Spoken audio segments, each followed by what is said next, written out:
last year about sa kalabasa noodles. So, ito yung nag-start last year. So, we decided to promote the health and livelihood program para sa iba't ibang community. Hindi lang dito sa Alaminos, kahit sa iba't ibang lugar.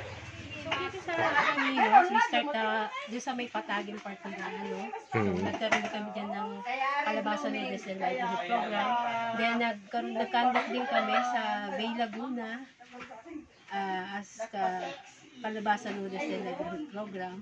So, ngayon naman dito sa mahal na magtatanim, dito sa San Gregorio, nag-start din kami parang sumama kami pa sa Seaway River na pag-aayos na para naman sa ating tawag dito, paglasan. So, sinabay na rin namin ngayon ang pagkandak ng livelihood program na kalabasa.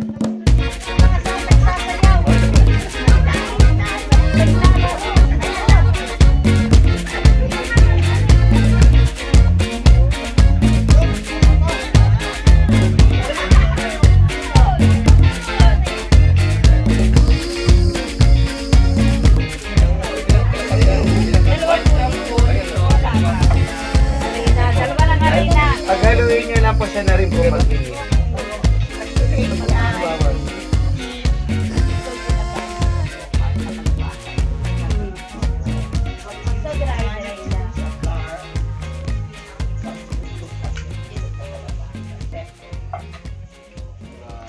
Sa lahat ng bumubuo ng GCI, sa Rotary Club, Ma'am Bebe, nagkaroon kami ng programang kalabasa noodles. Na ito isang malaking tulong sa lalo na sa mga eskwela na ayaw kumain ng gulay. Ay maraming vitamina ang makukuha sa kalabasa. At ang isa pa, ang matutulungan ng isang livelihood program ang mga magtatanim. Sa halip na kami bibili ng kalabasa, kami na mismo magtatanim. Kaya sana suportahan ninyo at ang aming programa ito.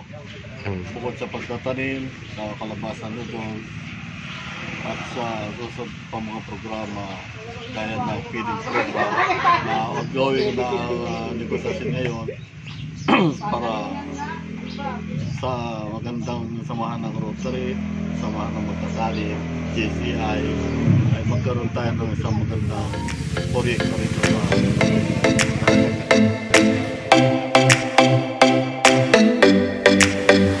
bilang isang magiging mambabatas po, kung makakabalik po ang isang konsehala Nikki sa lokal na pamahalaang bayan, ito po ay lagi kong binabanggit sa aming mga pagpupulong na magsusulong po ako ng isang resolution na may titulong ayuda o puhunan para sa bawat kababaihan na walang hanap buhay dito sa bayan ng Alaminos, na magkaroon po sila ng kanilang pondo or puhunan na magagamit upang makatulong po sa kanilang mga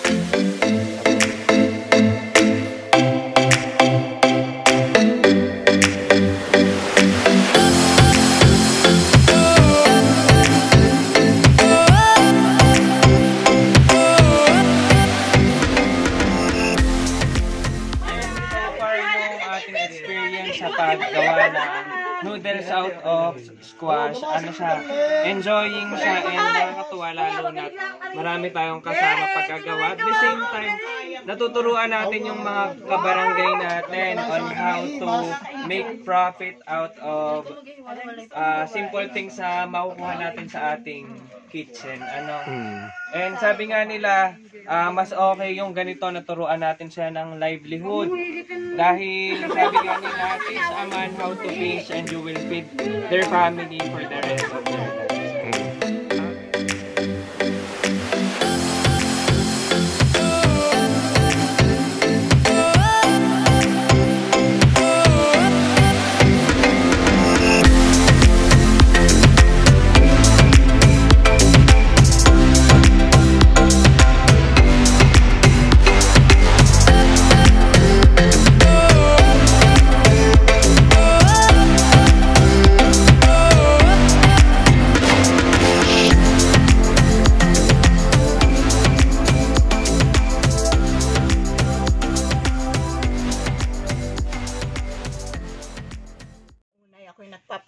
salamat sa JCI Alaminos Coromblán at sa Rotary Club of Downtown Alaminos na binigyan kami ng pagkakataon itong samahan na magtatanim sa San Gregorio. Una, nagpunta kami sa Siway River at kami ay nagpagdawan ng mga tilapia, pati yung paglalagay ng mga kawayan sa biopark at paglalagay ng mga kangkong para mabuhay at makapagsimula sa biopark ng San Gregorio Siway River.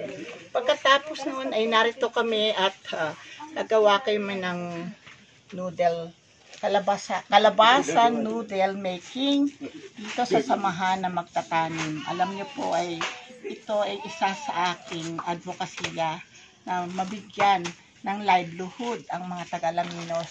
At gusto ko pong itong tutukan na bawat isang barangay ay magkameron ng livelihood, lalo na po sa mga kababaihan, para po kahit nasa bahay sila ay magkameron ng hanap buhay. At ito po ay para sa pagbangon at pagyabong ng bagong Alaminos. Lahat pong mga proyekto ng GCI ay nariyan po ang black team at patuloy na tutulong at makikiisa para po sa kaunlaran ng bayan ng Alaminos.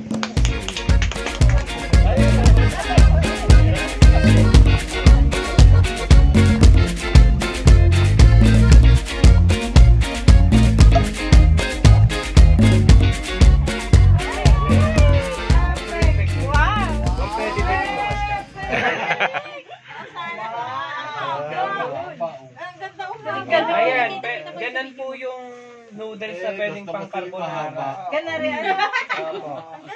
Tapos dadas niyo po uli siya ng lard. Galing ng ating mga Tinan mo? JCI. Nangakuan. Mga skills. Pagsasampay. Sa aming samahan, kami po ay nagpapasalamat sa GCI at sa lahat ng matulong at sa Rotary. Kay Sir Kino, maraming salamat